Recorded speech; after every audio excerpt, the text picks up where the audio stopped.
El sacramento del orden. ¿Qué es el orden sacerdotal? El catecismo dice: el orden es el sacramento gracias al cual la misión confiada por Cristo a sus apóstoles sigue siendo ejercida en la Iglesia hasta el fin de los tiempos.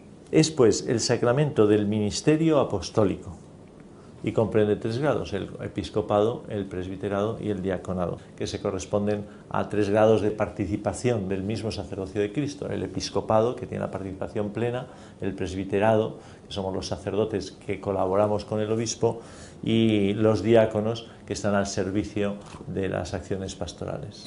Es difícil que seamos capaces de valorar el don, el regalo que supone el sacerdocio para la humanidad y para la Iglesia. El cura de Ars en una ocasión comentaba: alguien imprescindible en la vida de cualquier cristiano es el sacerdote.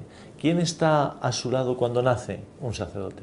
¿Quién está a su lado cuando muere?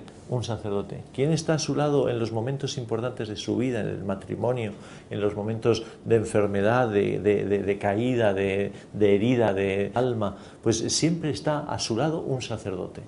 La muestra mayor de confianza que puede tener Jesucristo con un hombre es precisamente la del sacerdocio. Cuando el sacerdote es ordenado, el ritual, la liturgia, lo que hace es ponerlo bajo las manos del obispo.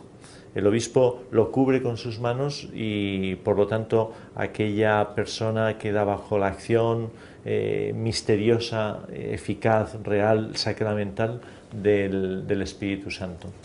Y en la ordenación sacerdotal se da un juego de las manos de Cristo, las manos del sacerdote.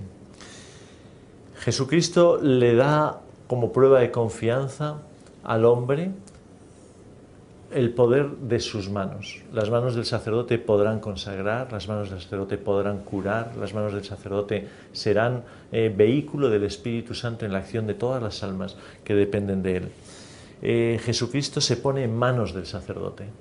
Y al mismo tiempo, en esa misma liturgia, Jesucristo le invita al sacerdote a vivir en sus manos. Tú podrás estar siempre conmigo, tú crecerás en mis manos. Y en ese momento, el Cristo le da al sacerdote la posibilidad de pronunciar el yo en su nombre. No hay mayor muestra de confianza que de una persona con otra, y muchísimo más de un Dios con una criatura suya.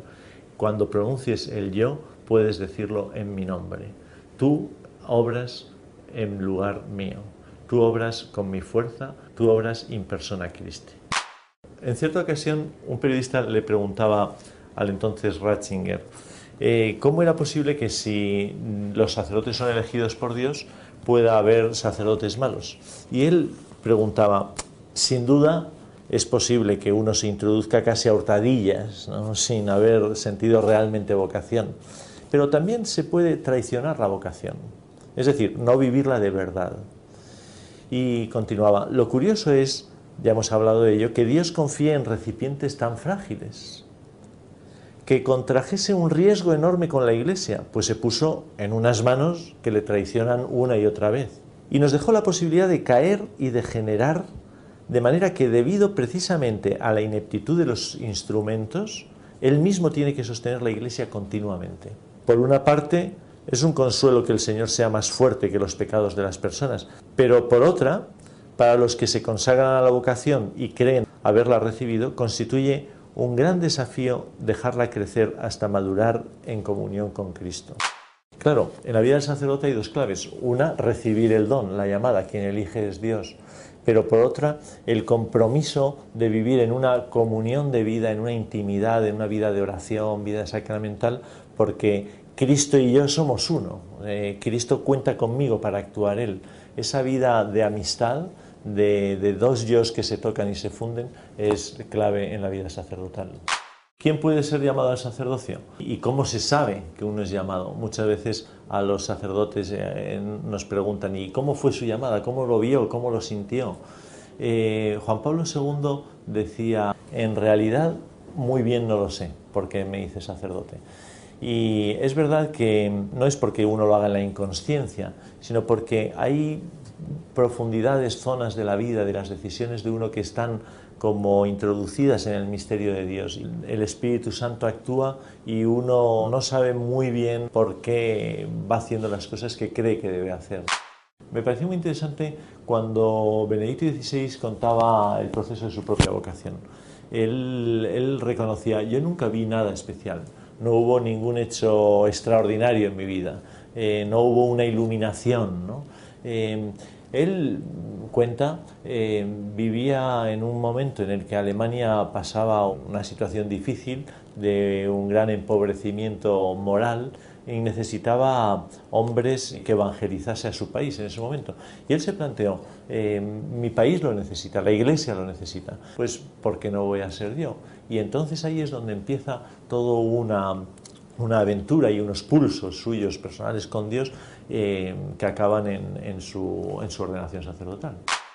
Juan Pablo II, consciente de la necesidad de sacerdotes en la Iglesia y de esa llamada de Cristo a los jóvenes, decía a todos ellos, decía, si piensas que Dios puede estar llamándote, no tengas miedo, plantéatelo, háblalo en la dirección espiritual y no tengas miedo de entregarte a Él. Si le dices sí, todos tus ideales más nobles se cumplirán.